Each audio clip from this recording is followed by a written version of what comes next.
او ستانه می ګیله ده د خپل قام درته فریاد کوم. ستانه می ګیله ده د خپل قام درته فریاد کوم.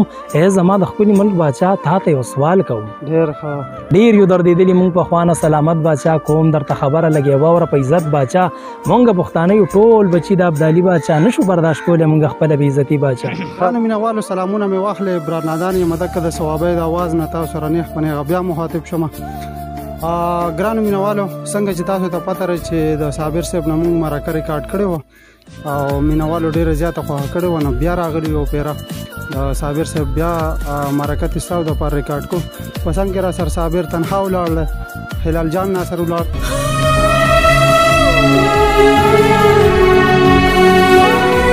محمد را سر ولاړ، راغلي یو جګنات ته ملګرو د صابر صاحب نه یو څو د پوسونه کو او بیا نیغ په نیغه راځو ستاسو دپاره ته یو ښکلی غوندې کلام ریکارډ کړو.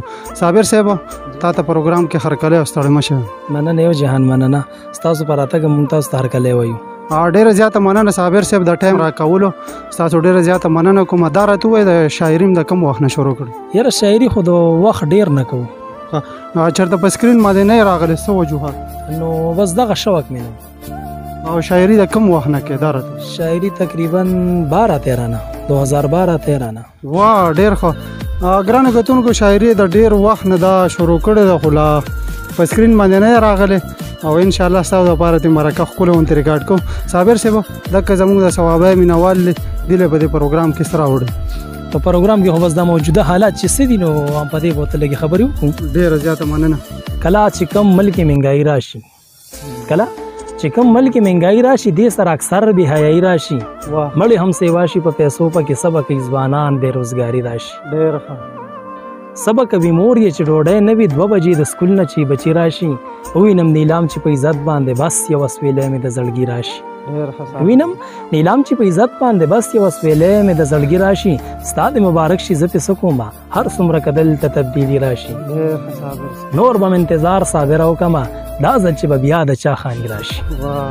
او ستانه مې ګیله ده د خپل قام درته فریاد کوم. ستانه مې ګیله ده د خپل قام درته فریاد کوم. ای زما د ښکلي ملک باچا تا ته یو سوال کوم. ډېر ښه. ډېر یو دردېدلي مونږ پخوانه سلامت باچا کوم درته خبره لګې واوره په عزت باچا. مونږ پښتانه یو ټول بچي د ابدالي باچا نشو برداشت کولی مونږ خپله بې عزتي باچا. حد دی صابر. هم ساته په امان کې بس تا ته یو درخواست کوم. ای زما د ښکلي ملک باچا تا ته یو سوال کوم. ډېره موده وشوه چې وخل خوري پښتانه باچا، چا ته ګیله وکړو چا ته لاړ شو په جرګه باچا. چا کړو په بمونو مړو چا مړه کړو په دوکه باچا، چېرته چې اور بل شي پکې سپځي پښتانه باچا. نن درته زه صرف د پښتون د زړه پر یاد کوم. ای زما د ښکلي ملک باچا تا ته یو سوال کوم. دا نه چې مین په خپل وطن نه یم باچا، بس دی اوس خو راوله وطن ته عافیه باچا. بس دی اوس خو راوله وطن ته عافیه باچا. سوال درته کومه بلای تېره کړه موده باچا. کېږي زمونږ پلار مونږ ستا اولاد یو مجازي باچا او لږ نظام بدل که د دې قوم د هر بچي باچا. څو پورې به ژوند په تمه زه د غیر اغیار کوم. ای زما د ښکلي ملک باچا تا ته یو سوال کوم. دا نه چې مین په خپل وطن نه یم باچا، یا په دې حالاتو زه غمجن نه یم باچا. وینم په سترګو هر سړون نه یم باچا، اورم فریاد د خپل قوم کونډ نه یم باچا. نه یم اوزګار صابر دی غم سره روزګار کوم. ای زما د ښکلي ملک باچا تا ته یو سوال کوم. تا نه مې ګیله ده د خپل قام درته فریاد کوم.